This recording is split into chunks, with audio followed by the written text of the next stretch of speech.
Here, this way, this Tao, we cannot really think about what is being expressed. This isn't a pointing for the thinking mind, the monkey mind. It's to the teaching is to point the person beyond the person and the teaching. And of course, as much as it's almost impossible to not think about words, they buy into mind and thinking, but they point to something other, something known. So let's agree to not think about these words. So let's go to that sense of amness once more. Don't have to close our eyes, but do if you wish to. And rest as and in our divine being as we knowingly experience the simple, ordinary, cosmic emptiness that includes everything.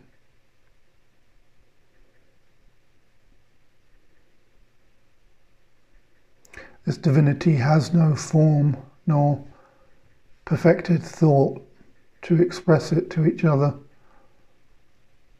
nor a need for a mind to know or be knowing itself. To sink back into your beingness, your essence, and leave thoughts aside or outside of or other to this knowing experience of simply being. Breathe into that ordinary breath. Just, yes. As Ra said, the two greatest prayers, when all's said and done, are yes and thank you. It's a great mantra. Yes. Thank you as we're given the good grace of the very next breath, or the present breath, as it enters us without the will of us as a person and leaves in the same fashion, making space.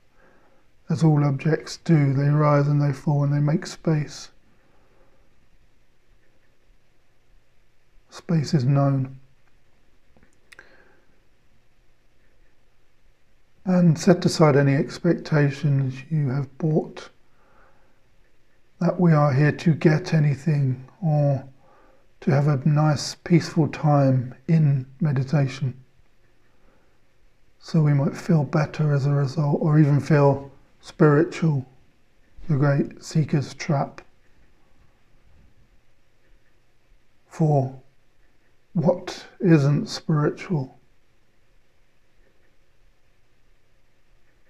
If we let go of the thought forms and labels and the morality, the cultural and conditioned morality of family, schooling, church, state and time, of good and bad, in or out, preference measures, one up, one down, let go of all that jiggery-pokery and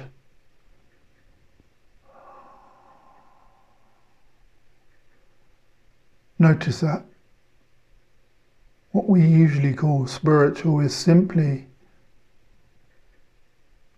this ever-present sense of what is obviously real without form, without words. Is not the space in which the I am and the I thought arises real? Is it not true that I am?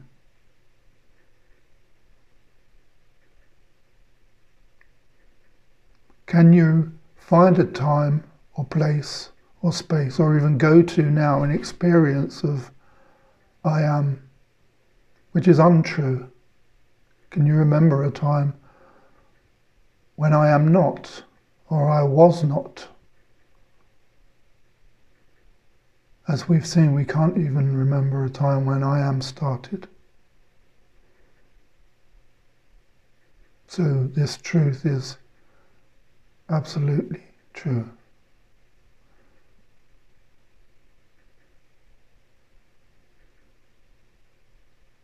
And so where isn't God?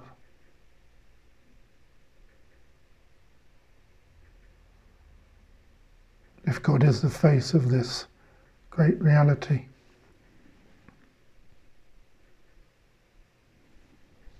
set aside the idea that you are here to take a break from your day, even that you are here for your weekly gathering with Guttermonk B.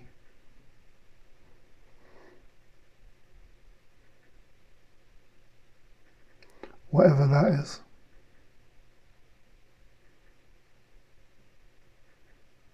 Set aside all your expectations and the very person who needs these things to be other than the way they are, so that they can get back to how they were or could be,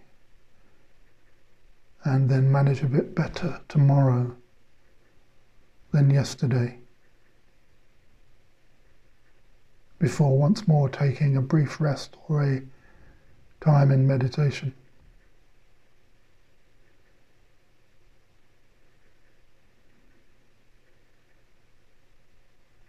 Notice the rising of the knowing experience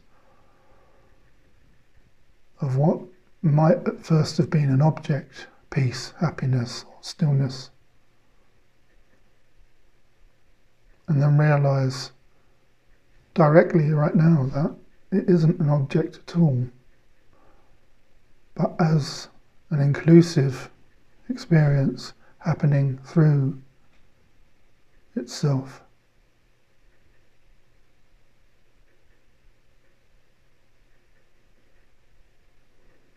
That we usually call beauty. As we saw when we have an experience of something breathtaking, or in which we are lost for words, then the knowing experience of beauty is happening to us, through us. We are the knowing of such beauty.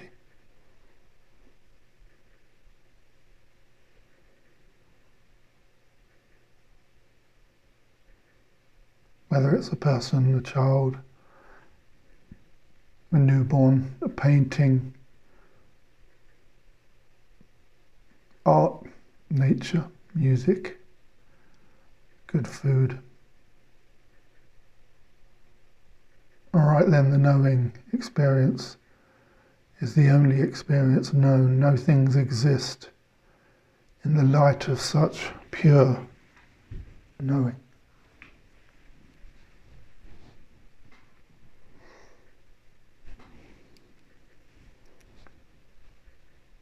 Love simply is.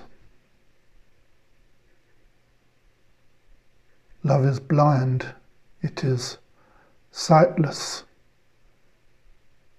in the light of pure knowing.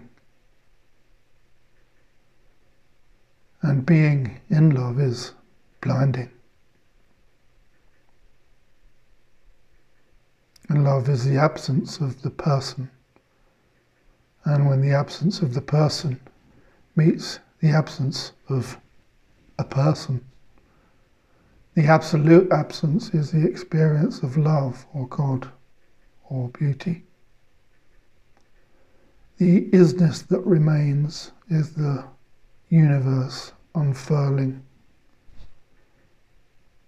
losing any sense of separation.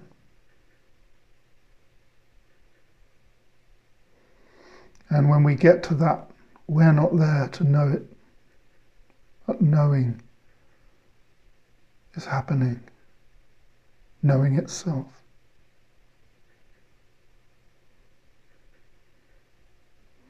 Such peak experiences, no words are necessary. And we all know such experiences. We may have had brief glimmers in temporary states and stages in our lives. We may have sought with vigour and tenacity cumulative experiences of temporary states at various stages, and called those satisfying enough to carry on for a little longer in the indifference of finding so much seeking exhausting. We settle for the banality of seeking.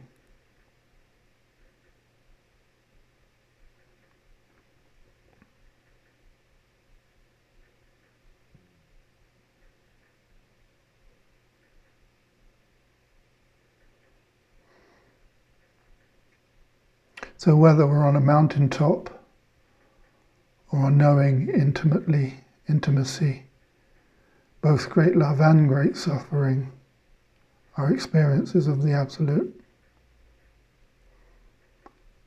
Love without form at such times, without a dialogue with which to escape or improve, is the defining expression. God is knowing God. Through this human experience, I and the Father are one. I am and the Father are one. Two cheeks on the same face of the Absolute Divine Being.